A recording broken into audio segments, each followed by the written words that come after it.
So let's show you guys the last parts of what we need to do for the oil lamp. I found one more example that was kind of an interesting one. It was this one. I remember a student did this one. They did a slab construction rather than a pinch construction. But the idea of having a lid on it, it worked out okay. And I gave them points. You can have a lid that rests on these rather than cutting out a lid, which is what I'm going to do here. So that's a possibility.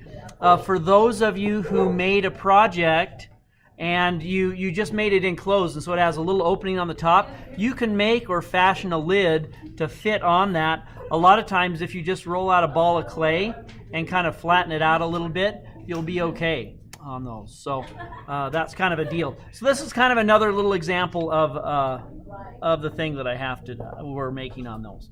All right, so we have the two pinch pots that we joined together. And I need a lid on one side, and I need a foot on the other side. I fashioned this foot out of clay, just another little flat pinch pot. Last class period, I wanted it to set up a little bit so it'd be a little bit drier. So when I go to put this piece on it, it will support the weight. I'll probably actually dry it upside down with the piece on here, just so it doesn't collapse.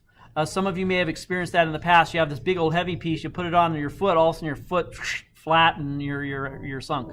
So if you dry it upside down with the foot on top of it like this, then that should make it work out okay. Once it becomes hard, then you're ready to go. All right. And you just score and slip that. Correct. I'm going to score and slip and put it on. The first thing I want to do, though, is I want to create the lid. And I'm going to make a cutout design on the lid for us. So I have my piece here. And I'm just going to mark where I want the lid to go. And I'm just going to use kind of a needle tool. So I have a guide. I got to turn it here so I can actually see what I'm doing. Is that what we're making right there? Yeah, some sort of an oil lamp. Okay. Excellent question. And so I wanted this to be kind of at least a little bit square or rectangular in nature, so I've just marked it with the needle tool. You can use either a fettling knife or X-Acto knives. I have some X-Acto knives you can use, and they work really, really well because they're pretty sharp. Just don't stab yourself because that hurts.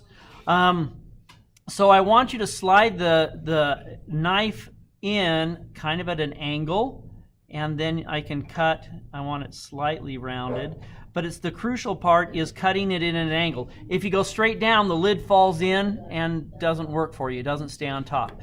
And so when we're looking at something like this, where that lid is cut in at an angle, it'll rest on top, and it won't move. It'll stay in place fairly well.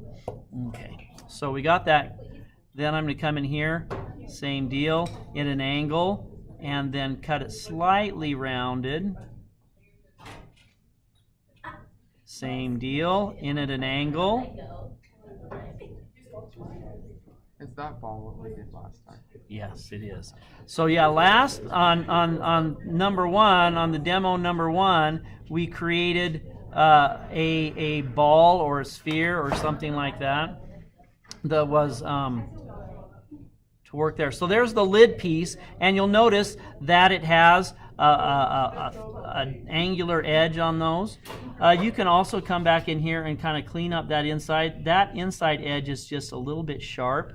And so what I'm going to do is I'm just going to use the X-Acto knife to trim off a little bit so it doesn't have quite a sharp an edge.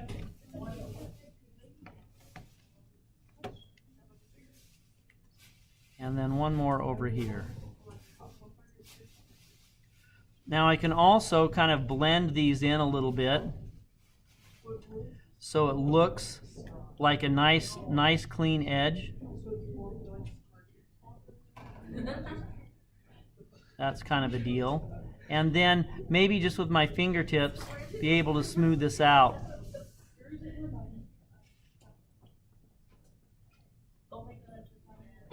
Okay, so now I have the lid, and that's a good thing, and it should be able to fit back in there. Oh, I even got it right the first time. We need to put a hole in it. Let's do this. I'm going to use that X-Acto knife again and just start drilling a hole. You're going to have to make the hole larger than you think. Remember that a fairly fat string needs to fit in there. And so I've drilled it out one direction, and we'll get the other side as well.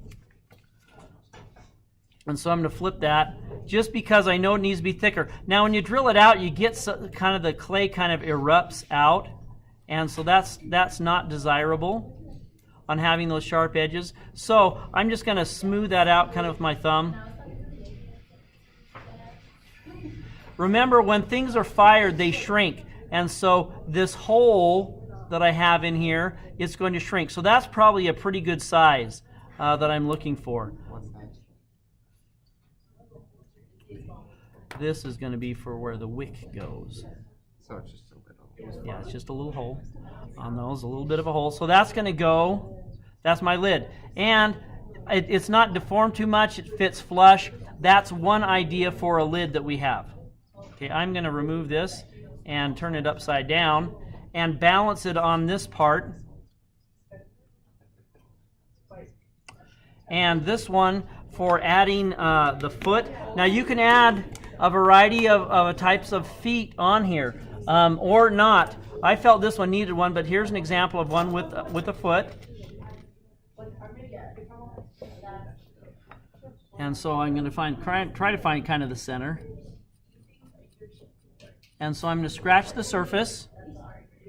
Scratch the surface here. Remember, anytime you join pieces together, you scratch the surface.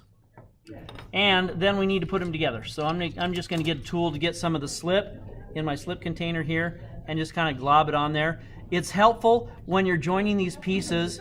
This is kind of an advanced ceramics deal. When joining them together, make sure that it's just a little bit drier. A little bit drier. And so then this is going to go here. And I'm put a little bit of gentle pressure on it so I don't deform the top. And so that's going to be the lid. And so it's going to sit on this pedestal, kind of like that, with the piece in here. It looks like it moved a little bit. I want the foot to be opposite the lid. Let's see if it'll sit for me.